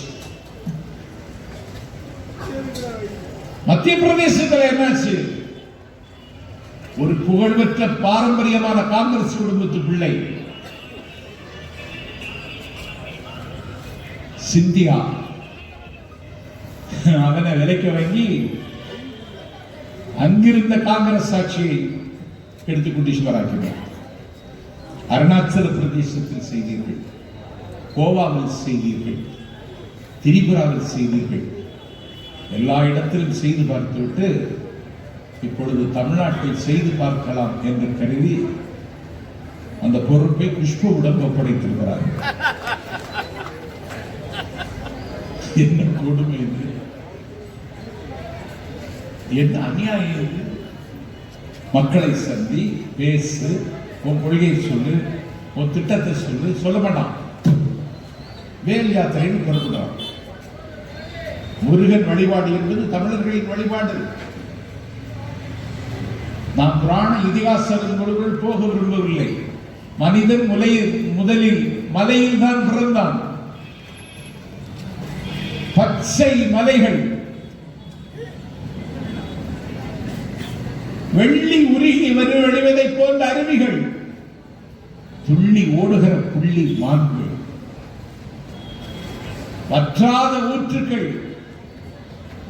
அந்த மலையின் அழகை பார்த்து இந்த மலை இவ்வளவு அழகாக இருக்குமானால் இந்த மலையை படைத்த கடவுள் இவ்வளவு அழகாக இருப்பார் என்று ஒரு அழகான சிலை செய்து ஆராதித்தார்கள். முருகன் என்றால் அழகு. அப்படித்தான் முருக வழிபாடை தமிழ்நாட்டில் உதயமாயிற்று. நாஞ்சில் சம்பத்து சொல்லல, தமிழ் தென்றல் திருவிக்கா முருகன் அல்லது அழகுன்னு ஒரு புத்தகம் எழுதியிருக்கார். இப்போ ஒரு முருகன் தமிழ்நாட்டுக்கு புறப்பட்டு வரோம், வேலை எடுத்துட்டு வரோம். வேல் யாத்திரை, நூல் யாத்திரை நடத்த வேண்டிய பயில்கள் எல்லாம் வேல் யாத்திரை நடத்தி பார்க்கிறார்கள். வேல் யாத்திரைக்கு நீங்க அனுமதி கொடுத்த கேட்டா கொடுக்கல. குஷ்புவாரா காஞ்சிபுரத்தில் வேல் எடுத்துட்டு வர்றார். குஷ்புவை வழிமறித்தார்கள். எங்க கொண்டு வச்ச? ரிசார்ட்ல கொண்டு வைக்கிறான். குஷ்புவை கைது செய்தா ரிசார்ட், நாஞ்சில் சம்பத்தை கைது செய்தா வேன். குஷ்பு இருக்கிற இடத்துல நான் இருக்க முடியாதா? என்ன நியாயம்? கலைஞரை கைது செய்து சென்ட்ரல் ஜெயில் வாசல் கொண்டு உட்கார வைக்கலாம். ஒரு நடிகை கைது செய்து ரிசார்ட்டில் கொண்டு வைக்கிறான். என்னடா இது? அனுமதிப்பியா? நீ அனுமதிச்சதுனால்தான் அவ புறப்பட்டா. நீ அது அனுமதிச்சதுனாலதான் திருத்தணிக்கு முருகன் போனோம். உனக்கு தெரியாத இது பெரியார் சிலையில காவி கொடியை கட்டுறான், உனக்கு தெரியாதா? உன் போலீஸுகளை புடுங்குற வேலையா? ஏண்டா பெரியார் அவமதிக்கிறீங்க? பெரியார் இல்லைன்னா நீங்கள் உண்டா, நான் உண்டா? பெரியார் கண்ணை மூடிய பொழுது எதிர் திசை நின்று எங்கள் கண்ணதாசனை பாடினான். சரித்திரம் இறந்த செய்தி, தலைவனின் மரண செய்தி, விரித்தனோர் புத்தகத்தின் வீழ்ச்சியை கூறும் செய்தி, நரித்தனம் கலங்க செய்த நாயகன் மரண செய்தி. மரித்தது பெரியார் அல்ல, மாபெரும் தமிழர் வாழ்க்கை. இந்த பெரியாருக்கு சிலையை அவமதிக்கிறீங்க? எத்தனையோ உத்தியோகங்கள் எல்லாத்தையும் தூக்கி தூர போட்டுட்டு 96 வயசில் சக்கர நாற்காலியில் உட்கார்ந்து அறுவை சிகிச்சை செய்யப்பட்ட வயது, வயிற்றிலிருந்து டியூபை வைத்துக் கொள்வதற்கு ஒரு பாட்டிலை தாங்கிக் கொள்வதற்கு ஒரு பக்கெட், இந்த கோலத்தில் சக்கர நாற்காலியில் உட்கார்ந்து கண்ணை மூடுகிற கடைசி நிமிடம் வரையிலும், கல்லறைக்கு போகிற இறுதி பொழுது வரையிலும் மானமும் அறிவு வேண்டும் என்று ஆதிக்கத்திற்கு கண்டு அஞ்சாமல் சமரசம் செய்து கொள்ளாமல் உலக வரலாற்றில் ஒரு சிந்தனையாளர் வாழ்ந்த காலத்தில் வாங்கி சுடினான் என்றால் அது பெரியார் ஒருவருக்கு மட்டும்தான் அந்த உரிமை உண்டு. என்ற அந்த பெரியார் இன்னைக்கு அவமதிக்கிறீங்களே. அண்ணாவின் சிலையில் காவிக்கொடி, எந்த அண்ணா? நேரு கட்டி முடிக்கப்பட்ட கோபுரம், நான் கொட்டி கிடக்கிற செங்கல். நேரு கேள்விக்கு அப்பாற்பட்ட பிரைம் மினிஸ்டர், 10 ஆண்டு காலம் இந்தியாவின் விடுதலைக்கு நைனிட்டால் சிறையில் தவம் இருந்தவர். ஆனந்த பவனம் என்னும் அழகிய பவனத்தை இந்தியாவின் விடுதலைக்கு பாடுபட்டு தந்த காங்கிரஸ் கட்சிக்கு தாரை வார்த்து தந்த குடும்பத்தின் பிள்ளை. அந்த நேரு தமிழர்களை அவமதித்தார் என்று கேட்டு அன்றைக்கு நெஞ்சுடைந்து அந்த நேருவுக்கு கருப்பு கொடி காட்டி ஒரு போரை அறிவித்த அண்ணா. அந்த அண்ணா நாடாளுமன்ற மேலவையில், நாடாளுமன்றத்தின் கூட்டத்தில் 1962 நாடாளுமன்ற மேலவை உறுப்பினராக முடிசூட்டப்பட்டு டெல்லி சென்ற பொழுது, I belong to Dravidian stock. I am proud to call myself a Dravidian. நான் ஒரு திராவிடன் என்று சொல்லிக் கொள்வதிலே நான் பெருமைப்படுகிறேன். நான் திராவிட பாரம்பரிய களஞ்சியத்தில் இருந்து வந்திருக்கிறேன். 18 முழ சேலை நெய்து அதை ஒரு தீப்பெட்டிக்குள் அடைத்து தீவுகள் தோறும் பெற்ற திராவிடன் நான் வந்திருக்கிறேன். யாருடைய நாவாயும் கடலில் வலம் வருவதற்கு முன்னால் தமிழர்களின் நாவாய் முதலாக கடலில் வலம் வந்தது. கடல் எங்கள் ஆதிக்கத்தில் இருந்தது என்பதற்கு சரித்திரத்தில் செய்து காட்டிய திராவிடன் நான் வந்து நிற்கிறேன். வடமலை பிறந்த மணியும் பொன்னும், குடமலை பிறந்த ஆரமும் துயிலும், ஈழத்து உணவும் காடக தாக்கம், அகிலும் தேக்கும் அழியாத முத்துக்களையும் காவிரிக்கரை தீரத்தில் குவித்து வைத்து சர்வதேச வாணிகம் செய்த திராவிடன் நான் வந்து நிற்கிறேன். பாபிலோனில் தொங்கு தோட்டங்கள் தோன்றுவதற்கு முன்னால், எகிப்தில் பிரமிடுகள் எழுந்து நிற்பதற்கு முன்னால், சீனாவில் மதில் சுவர் கட்டுவதற்கு முன்னால், காவிரிக்கரை ஓரத்தில் நாகரிகத்தை கட்டி எழுப்பிய முதல் திராவிடன் நான் வந்து நிற்கிறேன். I belong to Dravidian stock. I am proud to call myself a Dravidian என்று நாடாளுமன்றத்தில் பேசி அங்கு ஒரு 39 ஆண்டு காலம் பாராளுமன்றத்தில் இருந்த தலைவர், ஒடுக்கப்பட்ட மக்களின் உரிமை முழக்கமாக இருந்த தலைவர், இந்தியாவின் விடுதலைக்கு விழா எலும்புகளால் வீர வரலாறு எழுதிய ஒரு மிகப்பெரிய தலைவர். அண்ணா பேசி முடிச்ச உடனே எழுந்த அண்ணாவை பார்த்து, நானும் திராவிடன் தான், I am a Dravidian from Bihar, நான் பீகாரில் பிறந்த திராவிடன் என்று பாபு ஜெகஜீவன் ராமை பேச வைத்த தலைவன் எங்கள் அண்ணா. அந்த அண்ணாவுக்கு சிலையை கொண்டு போய் காவி கொடியை கட்டுறீங்களா? இப்ப எம்ஜிஆர் சிலையிலையும் கட்டிட்டான், அம்பேத்கர் கொடியிலையும் கட்டிட்டான்.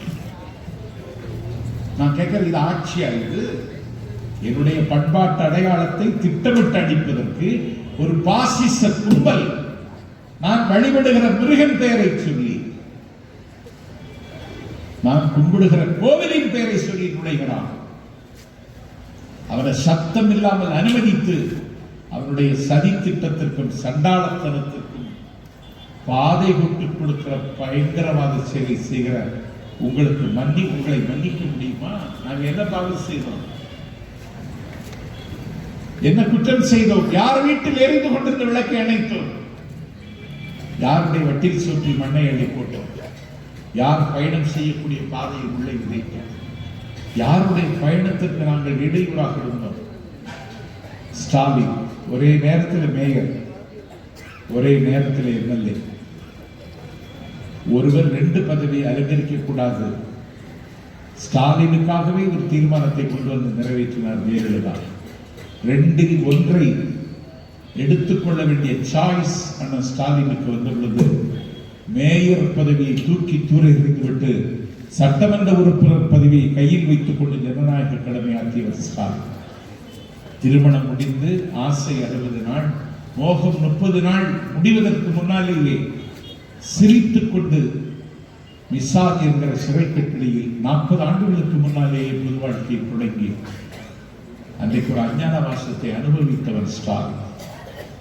தலைவர் கலைஞரை போல புலமையும் திறமையும் எழுத்தாற்றலும் பேச்சாற்றலும் இல்லாவிட்டாலும் செயலாற்றலில் கலைஞரையும் மிஞ்சி இருக்கிறார் என்பதை சமகாலத்தில் நிரூபித்து காட்டியவர் அண்ணன் ஸ்டாலின். தலைவர் கலைஞரின் காலத்தில் ஜெயலலிதா முதலமைச்சராக இருந்த நேரத்தில் நாடாளுமன்ற தேர்தலை சந்தித்துக் கொண்டு நான் மிகுந்த வேதனையோடு நான் கழக தோழர்களுக்கு சுட்டிக்காட்டுகிறேன். தமிழ்நாட்டில் நம்ம அக்கௌண்ட ஓபன் பண்ண முடியல. டிஎம்கேக்கு டெல்லியில் ரெப்ரசன்டேஷன், திமுகவுக்கு இடமே இல்லை நாடாளுமன்றத்தில். ஆஃப்டர் எமர்ஜென்சி நெருக்கடி நிலைக்கு பிறகு கூட அவப்பெயரும் ஊழல் குற்றச்சாட்டும் அன்றைக்கு அடுக்கடுக்காக நம் மீது வீசப்பட்ட காலத்திலும் வாலிப பெரியார் ஆசை தம்பி வட சென்னையில் வாகை ஸ்டூடியத்துக்கு டெல்லி சென்றார். ஆனால் ஜெயலலிதா முதலமைச்சராக இருந்த காலத்தில், கலைஞர் திமுகவின் தலைவராக போலச்சிய காலத்தில் நம்ம அக்கௌண்ட ஓபன் பண்ண முடியல. டெல்லியில நமக்கு நோ ரெப்ரசன்டேஷன்.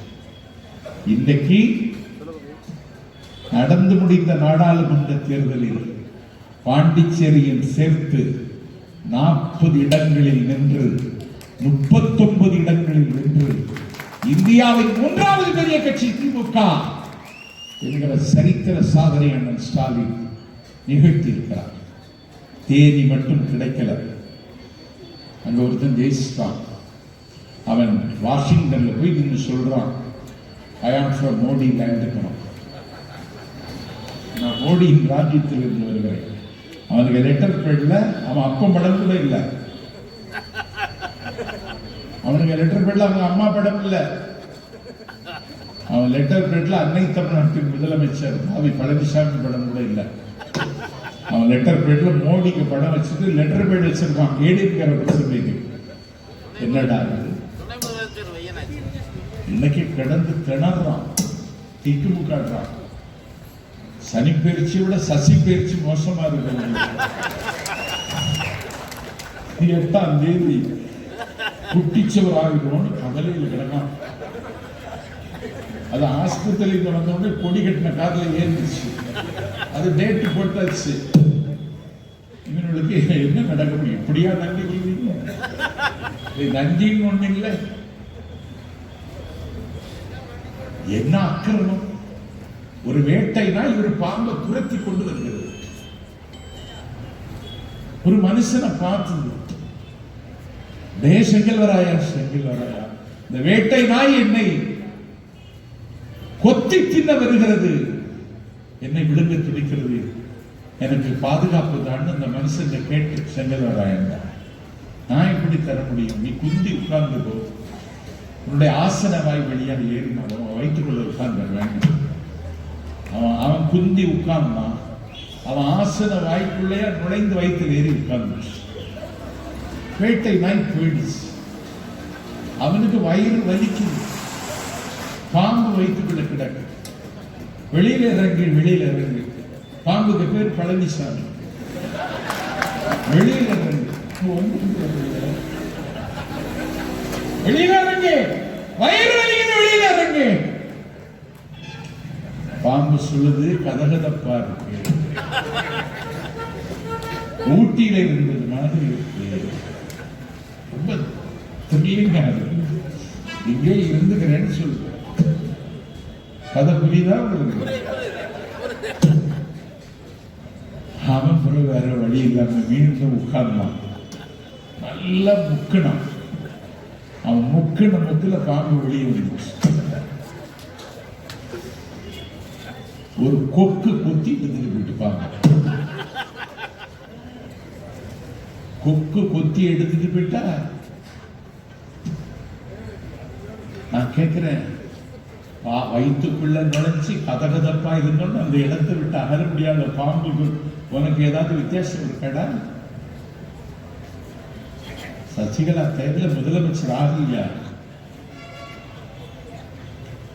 எல்லாருக்கும் விளக்குமாறு உனக்கு கிழிஞ்ச செருப்பு ரெடியா இருக்கு. சட்டமன்ற உறுப்பினர்கள் கூடி முதலமைச்சர் ஆகுனாங்களா? உன்னை எடப்பாடி தாண்டி இவனுக்காவது தெரியுமா? நீ நாளைக்கு போத்தனூர் ஸ்டேஷன்ல வந்துன்னா போர்ட்டர் நினைச்சு தூக்க சொல்லிடுவான்.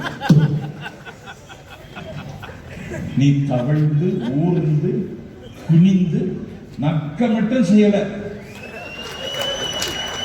நாட்டில் முதலமைச்சர் எங்க அண்ணன் நினைச்சு ஆயிட முடியாதா? 99 பேர் எம்எல்ஏ. இன்னொரு அதிசயம் தெரியுமா? ஸ்டாலின் சாதனை தமிழக அரசியல் வரலாற்றில், இந்திய அரசியல் வரலாற்றில் இவ்வளவு பெரிய எதிர்கட்சி ஸ்டாலினின் திமுகவுக்கு தவிர இன்னொரு கட்சி இல்லை. நீங்க விலை போக மாட்டீர்களா? உங்களை விலைக்கு வாங்க முடியாதா? கூவத்தூர்ல எல்லாரும் விலை பேசி தானே போனீங்க. நாங்களும் விலை வச்சா அவங்களோட அதிக விலை தருவோம். வரமாட்டீங்களா? வந்திருக்கலாம். ஒரு 10 எம்எல்ஏ விலைக்கு வாங்கியிருக்கலாம், ஆட்சி அமைச்சிருக்கலாம். உலகத்திலே எந்த தலைவரும் சொல்ல வேண்டாம். ஸ்டாலின் சொன்னார், தலைவர் சொன்னார், தளபதி சொன்னார், கொல்லைப்புறம் வழியாக கோட்டை சிம்மாசனத்திற்கு போக விரும்பவில்லை, மக்களை சந்தித்தே இந்த மகுடத்தை ஏற்க விரும்புகிறேன் என்றார். எப்படி democracy? My dear brother, go to the people, live among them, learn from them, love them, serve them, plan with them. இது அண்ணாவுக்கு மணிமொழி. நான் மக்களை சந்திக்கிறேன். இன்னைக்கு 3 மாவட்டம், ஒரு கூட்டம் பேசினாலே நான் தளர்ந்துருக்கேன். இன்னைக்கு 3 மாவட்டத்தில் அவர் சுற்றுறார். அதுல சில பெயர்கள், சில அர்த்தராத்திரியின் சாட்சி இல்லாமல் பிறந்த பெயர்கள், அவருக்கு ராசி இல்லைங்கிறான், அவருக்கு யோகம் இல்லை அப்படின்னு கதறிடுறான். நாங்க இந்த ராசியை யோகம் எனக்கு அதுல நம்பிக்கை இல்லை. ஏன்னா பெரியார் போராட்டத்துக்கு போனார். வைக்கத்துல நாயும் நலங்கட்ட பற்றி தெருவில் நுழைஞ்சிடலாம். வேட்டி கட்டின மனுஷன் அந்த தெருவில் நுழைப்ப. வைக்கத்துல நடந்த கொடுமை. அவன் அந்த தெருவில் நடந்தான்னா அவனை கட்டி வச்சு அடிப்பான். அவன் தோளில துண்டு போட்டான்னா தோளில சுடுவாங்க. வைக்கத்துல நடந்தது. இதை கேள்விப்பட்டு ஈரோட்டில இருந்து கிளம்பமா பெரியார் போய் அந்த மக்களுக்காக நாயின் நலங்கட்ட பற்றியும் போகலாம், இந்த நாட்டின் குடிமகன் போகக்கூடாது உரிமை போர் நடத்தினார். அதனாலதான் பெரியாருக்கு வைக்கும் வீரர்னு பேரு. பெரியார் வந்துட்டார், போராடுகிறார்னு. அன்னைக்கு அங்க சமஸ்தானத்தினுடைய திருவிதாங்கூர் மன்னர், கொச்சி திருவிதாங்கூர் சமஸ்தானத்தின் மகாராஜா பெரியாரை கொல்வதற்கு யாகம் செய்தார். யாகம்னா அவ்வளவு யாகம். தங்கம், வெள்ளி, பட்டு, வஸ்திரம், சந்தனம், அகில், முத்து, பவளம் எல்லாம் தீர போட்டு எரிச்சு பெரியார் சாகம்னு யாகம் வளர்த்தான். பெரியார் போய் சொன்னாங்க, யாகம் வளர்க்குறாங்க, உங்களை சாகடிக்கணும். அப்படியா, செத்துட்டா நல்லதுதான் அப்படின்னா. யாகம் முடிச்சது, செய்தி வந்தது, யாகத்துக்கு ஏற்பாடு செய்த மன்னர் செத்துட்டார். வரலாறு. யாகத்துக்கு முகம் தந்த, யாகத்துக்கு ஏற்பாடு செய்த மன்னர் செத்தார், பெரியார் சாகல். இப்ப என்ன செய்யறான், ஸ்டாலினுக்கு லக்கு இல்ல, ராசி இல்ல. ஸ்டாலினை கடுமையாக விமர்சித்த நானே ஸ்டாலின் தான் முதலமைச்சர் சொன்ன உனக்கு என்ன செய்வார், இப்படி கொச்சப்படுத்திட்டு இருக்கான். அவர் இன்னைக்கு சுத்திக்கிட்டே இருக்கார். தமிழ்நாடு முழுவதும் இன்னைக்கு 23,000 கிராம சபை கூட்டங்கள். இந்த கொரோனா கொடிய வைரஸில் இருந்து விடுபட்டு வீதிக்கு வரலாம் என்ற நிலைமை வந்ததற்கு பிறகு 23,000 கிராம சபை கூட்டங்கள். டெமோக்ரஸியில் ஒரு புதிய அத்தியாயத்தை அண்ணன் ஸ்டாலின் படைத்திருக்கிறார். இதுவரைக்கும் தலைவர் பேசுவார்கள், ஊர் மக்கள் கேட்பார்கள். இப்பொழுது ஊர் மக்கள் பேசுகிறார்கள், தலைவர் கேட்கிறார். ஸ்டாலின் குரல் அல்ல, மக்களின் குரல். எல்லாத்துமே கேட்கிறார். ஒரு அம்மாவை இழந்த ஒரு விதவை, கணவனும் இல்லை, அம்மாவும் இல்லை. அவள் சொன்னாள், எனக்கு அம்மாவும் இல்லை, மாலை சுட்டிய மணாளர்கள் தன்னந்தனியாக இருக்கிறேன், தவிக்கிறேன். இரத்த அழுத்தத்தால், சர்க்கரையால் நான் ஒவ்வொரு நாளும் சிதிலமாகிக் கொண்டு வருகிறேன். சாவை யாசிக்கிறேன். தலைவா, சாவும் வரவில்லை, நீ எனக்கு உதவி செய்ய மாட்டாயா என்ற பெண் அச்சத்தில் கேட்டாள். அண்ணன் ஸ்டாலின் பேனா எடுத்து அவள் பெயரை எழுதிக் கொண்டு நான் உதவி செய்கிறேன் என்று சொல்லிவிட்டு காரில் ஏறி அடுத்த மாவட்டத்திற்கு செல்லுகிறார். அவருடைய அக்கௌண்ட்டுக்கு 2 லட்சம் ரூபாயை எடப்பாடி போடுறான்னா, நீ முதலமைச்சரா எங்க முதலமைச்சரா, நீ ஏன் போடுறவா? கேட்டது ஸ்டாலின், போட்டது நீ. எப்படி இவங்க என்ன செய்யறான்? அண்ணன் சொன்ன மாதிரி அவரு மினிஸ்டரா இருந்தவர் 5 லட்சம் கோடி கடன், 5 லட்சம் கோடி கடன், மின்மிகை மாநிலம் அப்படின்னு சொல்றாங்க. நேற்று வந்து ஆனந்த விகடன் ஆண்டுக்கு 10,000 கோடி ரூபாய் நஷ்டம் மின் வாரியத்தில். தமிழகத்தில் மின் பற்றாக்குறை இல்லை என காட்டிக் கொள்வதற்காக வெளியிலிருந்து அதிக விலைக்கு மின்சாரத்தை வாங்கி மக்களுடைய வரிப்பணம் வீணடிக்கப்படுகிறது. சொன்னது எதிர்கட்சி தலைவர் இல்ல, நடுநிலையாக இருக்கிற மக்கள் வாசிக்கிற ஆனந்த விகடன். 800 புதிய அனல் மின் நிலையத்தில் லாம்கோ இன்ஃப்ராஸ்ட்ரக்சர் நிறுவனத்திடம் 600 மெகாவாட் மின்சாரம் தயாரிக்கும் வகையில் 5,500 கோடி மதிப்பீட்டில் திட்டத்தை கொடுத்தார்கள். 2018 முடிய வேண்டியது இன்று வரை 17% மட்டுமே முடிந்திருக்கிறது.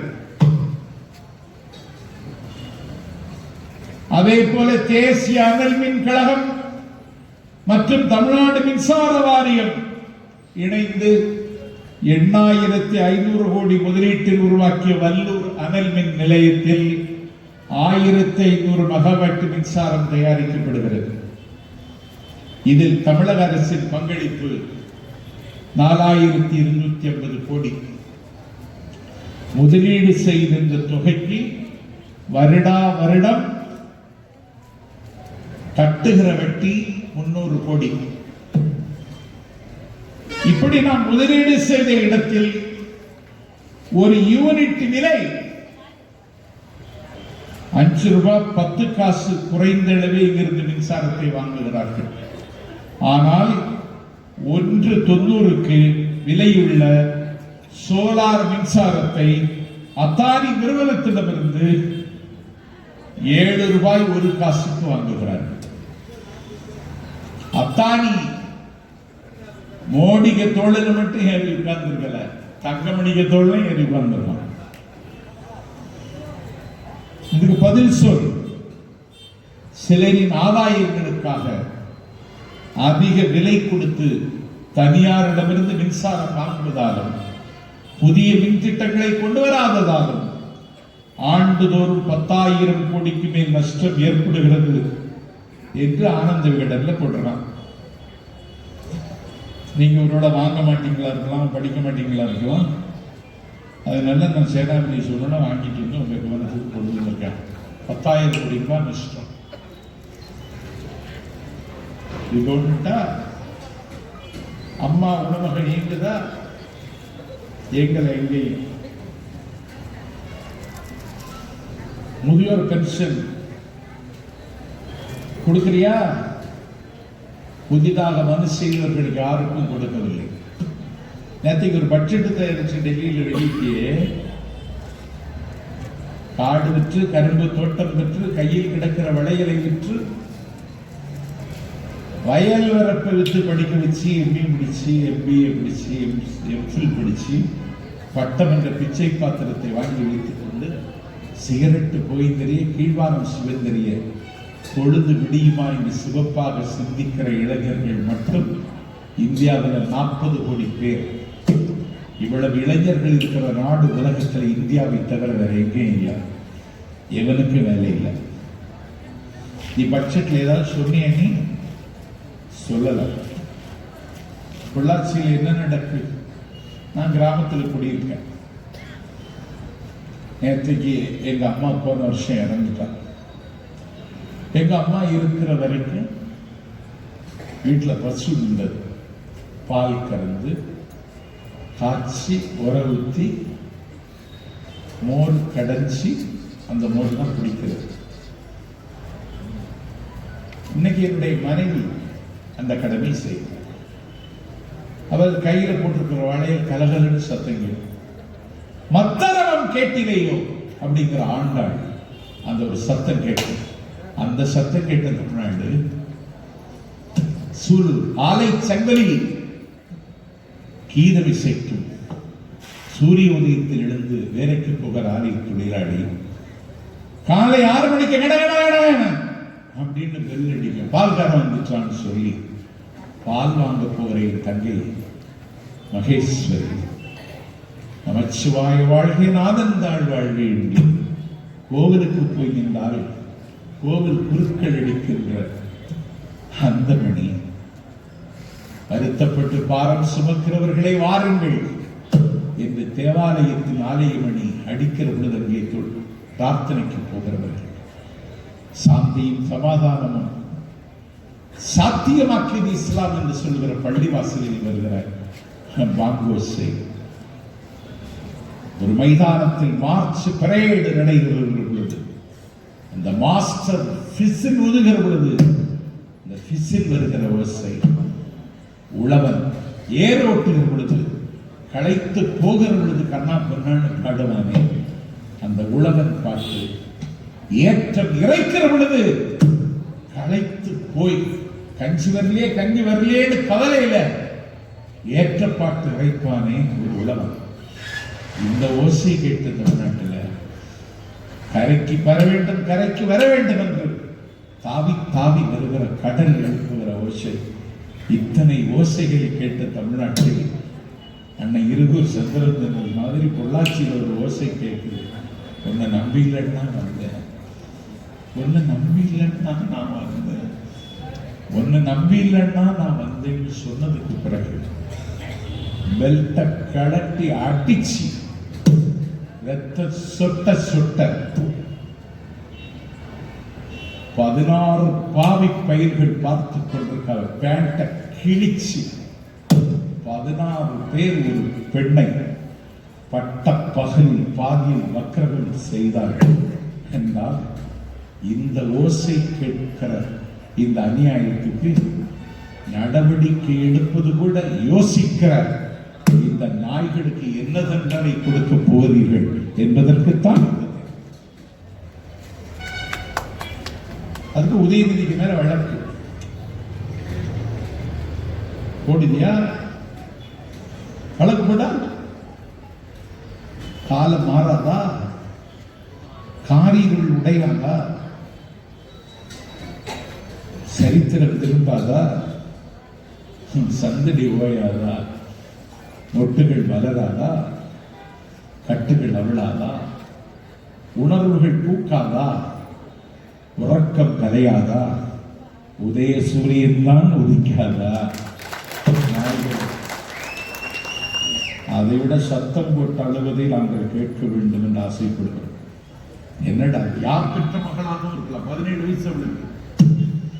என் தாய்மார்களுக்கு சொல்லுகிறேன், எல்லோரிடத்திலும் நேற்றை நாங்கள் சம்பத்து சூழ்நிலை சொன்னா பாப்பமான எல்லோரிடத்திலும் சொல்லுங்கள், என்னுடைய கணவன் கொலை செய்யப்பட்டார். குன்று போல் செல்லும் கொண்டு வந்தவள் கண்ணகி. அவளுக்கு சுகமும் இல்லை, சோறும் இல்லை. அவள் நகையெல்லாம் விற்று மாதவிடத்திலே கடிநடனம் ஆடினான் கோவலன். ஆனாலும் ஒரு நாள் அதிகாலை வந்து கதவை தட்டினான். கணவன் தான் வந்திருக்கிறான் என்று திறந்தாள்.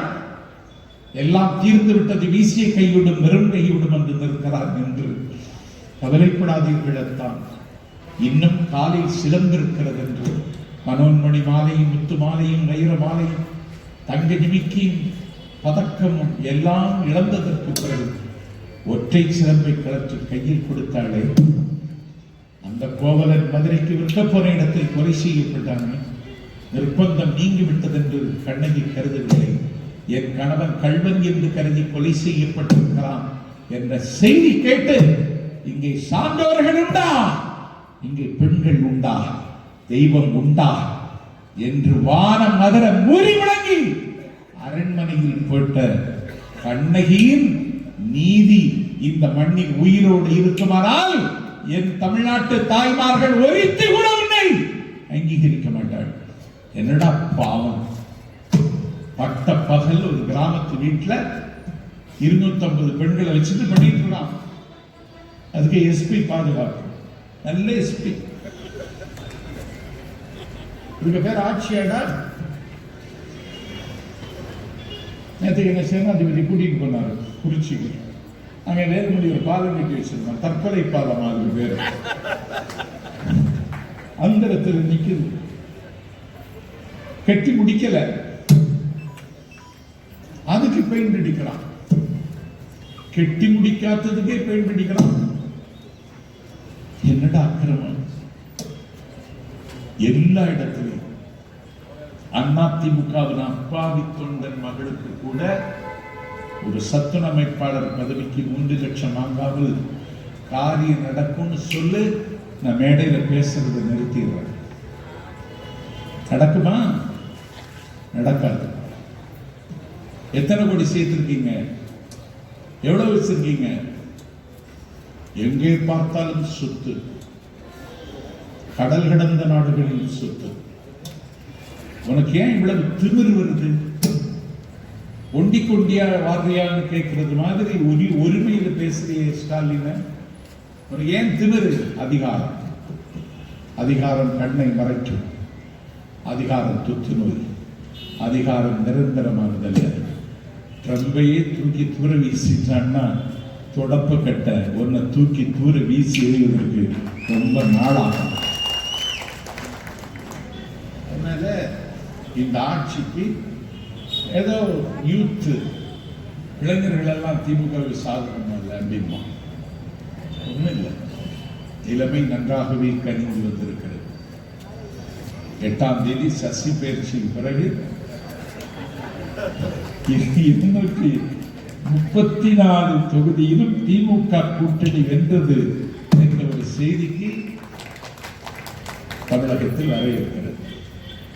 அதனால இருண்டு இருக்கிற வானம் ஒளி வீசுகிற நம்பிக்கை நமக்கு வந்திருக்கிற காலகட்டத்தில் ஒரு வேற ஒன்றும் இல்லை. நான் உழைச்சதான் சாப்பிட முடியும், நீங்களும் உழைச்சதான் சாப்பிட முடியும். ஆனால் உழைத்தாலும் சாப்பிட முடியாத அளவுக்கு இன்னைக்கு ஒரு பாசிசம். நான் உண்ணுகிற உணவு எதுன்னு அவன் தீர்மானிக்கிறான், நான் உடுத்துகிற உடை எதுன்னு அவன் தீர்மானிக்கிறான். எனக்கு பிடிக்காத வண்ணத்தை என் மீது அடிக்கிறான். நான் ஏற்றுக்கொள்ளாத ஒரு பிலாசபியை நான் ஏற்றுக்கொள்ள வேண்டும் என்று வற்புறுத்துகிறான். அதற்கு மிலேச்சத்தனமான ஒரு அரசாங்கத்தை, அதற்கு பயன்படுத்துகிற பாவத்தை கூச்சமில்லாமல் செய்கிற இந்த பாவிகளிடமிருந்து இந்த நாடு காப்பாற்றப்பட வேண்டும் என்ற கவலையில் நான் கேட்கிறேன். வேற ஒன்றும் இல்லை. மோடியை சவாலுடன் அதெல்லாம் ஒன்றும் கிடையாது. மோடிய மேல போறாம என்ன விட அழகாக அதெல்லாம் ஒன்றும் இல்லை. அதுக்கு அதெல்லாம் ஒன்றும் இல்லை. நமக்கு நிலைமை இல்லை. நான் பாருங்க, LIC life insurance corporation Navratna பட்டியலில் இருக்கின்ற ஒரே இன்சூரன்ஸ் நிறுவனம். வெறும் 5 கோடி மூலதனத்தில் துவக்கப்பட்டது. நீங்க எல்லாரும் LIC போட்டிருப்பீங்க. அவங்க வீட்டில் வந்து ஒரு பட்டதாரி இருந்து முடிச்சிட்டான்னா ஒரு வேலையும் கிடைக்காதுன்னு தெரிஞ்சுதான் படிக்கிறான். ஆனா ஒரு வேலை அவனா தேர்ந்தெடுத்துருவான். LIC ஏஜென்ட், நிறைய LIC ஏஜென்ட் எனக்கு தெரியும். நான் LIC ஏஜென்ட்களுக்கு கான்ஃபரன்ஸ்ல பேசுறேன். இன்னைக்கு என்ன நிலைமை தெரியுமா? ஐயா, வெறும் 5 கோடி மூலதனத்தில் தொடக்கப்பட்ட LIC மத்திய அரசுக்கு கொடுத்திருக்கிற கடன் மட்டும் 10,34,828 கோடி. அந்த LIC மாநில அரசுக்கு கொடுத்திருக்கிற கடன் 8,44,251 கோடி. LIC பல நிறுவனங்களில் முதலீடு செய்தது மட்டும் 29 லட்சம் கோடி. பிரிமியம் கட்டுறது உங்களுக்கு சொல்ற 29 லட்சம் கோடி. வீடு கட்ட, மின்சாரத்துக்கு, சாலை கூட, குடிநீர் வசதிக்கு என்று அது செய்திருக்கிற உதவி 50,000 கோடி. இன்னைக்கு LICக்கு கேபிட்டல் 45 lakhs கோடி, 45 லட்சம் கோடி. இப்போ எனக்கு அதான் தூக்கம் வரல. பகல்லையும் தூக்கம் வர மாட்டாங்க, இரவுலையும் தூக்கம் வர மாட்டாங்க. ஏன்னா நான் ஒரு பாலிசி போட்டு எடுத்துருவானோ, அவன் எடுத்துட்டா நான் என் பொண்டாட்டிட்ட போன் பண்ணி எடுத்துடலாம். இல்ல அப்படியெல்லாம் பண்ண மாட்டாங்க, இல்ல எடுத்துருவான். நான் பேசினாதான் வாழ்க்கை. எனக்கு 10 மாசம் பேசவே முடியல. ஒரு நாள் ஒரு ஜூம் மீட்டிங்ல நான் போறேன், ஒரு காலேஜில் பேச. என் வீட்டுக்காரையும் உடம்பு சரியில்லை அப்படின்னு தகவல். ஏன்னா நான் இல்லாட்டா மகளை கல்யாணம் பண்ணி கொடுத்துட்டேன். மகன் டாக்டர் சென்னையில் படிச்சுட்டு இருக்காரு, தனியா இருப்பான்னு எங்க சித்தியை துணைக்கு வச்சிருக்கேன். என் சித்தி பேசினா, டேய் அவள் உடம்பு சரியில்லை, ஆஸ்பத்திரி கூட்டிட்டு போறேன், கையில ரூபாய் இல்லை, உடனே ஒரு 5,000 ரூபாய் அனுப்பினேன். நான் அண்ணன் பழனிசாமி மாதிரி சேனாதிபதி ஒரு நண்பர் ஒரு 5,000 ரூபாய் வாங்கி ஸ்டேட் பேங்க் ஆஃப் இந்தியாவில் அனுப்பிட்டேன். அதில் தான் அக்கௌண்ட் வருது. அவள் ஆஸ்பத்திரியில் போய் படுத்துட்டு எனக்கு ஃபோன் பண்ணி அனுப்பினியடான்னு கேட்டால் அனுப்பிட்டேன், எடுத்துக்கோ அப்படின்னு. எங்கள் சித்தி கையில் ATM கார்டு கொடுத்து அவள் உரைச்சு பார்க்கறா. 2,800 ரூபா தான் வரும். போட்டது 5,000, எடுத்தது 2,800. என் மனைவி சொன்னா, பொய் சொல்லுறத தவிர உங்களுக்கு வேற வேலை இல்லையா? ஏன் 2,800 ரூபா தான் வந்து நீ மேனேஜர்கிட்ட போய் கேளு. மேனேஜர்கிட்ட போய் கேட்டா 2,800 ரூபா தான் 5,000 ரூபா அனுப்புனா வரும். 2,200 ரூபா 2,800 ரூபா உங்களுக்கு, 2,200 ரூபா மோடிக்குங்கிறான். யாரு? Bank manager. இதுக்கு என்ன பேருன்னு கேட்டா மினிமம் பேலன்ஸ் வைத்துக் கொள்ளவில்லை என்று மட்டும் அரசாக வேண்டியவன். இன்னைக்கு அதனால முடிச்சுட்டு இருக்கான். இதுக்கு ஒரு முடிவுரை எழுத வேண்டிய நேரம் நமக்கு வந்து நேற்றுக்கு ஒருவேளை ரிமாண்ட் பண்ணா என்ன ஆகும் அப்படின்னு சொல்லிட்டு நான் மறியலே கூட கலந்து கொண்ட போராட்டம் கலந்து கொண்ட எங்கள் வீட்டுக்கு சொல்லிட்டேன். அண்ணன் ஒருவேளை தான் வருவார். ஏன்னு கேட்டால் மீண்டும் ஜெயிலுக்கு வராது. நான் போகும்போது நினைச்சேன் நான் போராட்டம் அப்படிதான் நிலவரம். பொதுக்கூட்டத்துக்கு போனா பொருட்களுக்கு போறது மாதிரி, ஆர்ப்பாட்டத்திற்கு போனா அஞ்ஞானவாசத்துக்கு போறது மாதிரி டெமோக்ரஸியுடைய எல்லா தூண்களும் உடைந்து முரண்டு விட்டது. எல்லா ஜனநாயக பண்புகளும் கொல்லப்பட்டது. எதிர்த்து இளம் கேட்டாலும் கொல்லுவான். நரேந்திர தபோல்கரை கொண்டார்கள், கோவிந்த பன்சாராவை கொண்டார்கள், கம்பி பல்கலைக்கழகத்தின் வைஸ் சான்சலர் பேராசிரியர் கல்புர்கை கொண்டார்கள். ஜெயலலிதாவின் காலத்தில் தமிழ்நாட்டில் கடைசி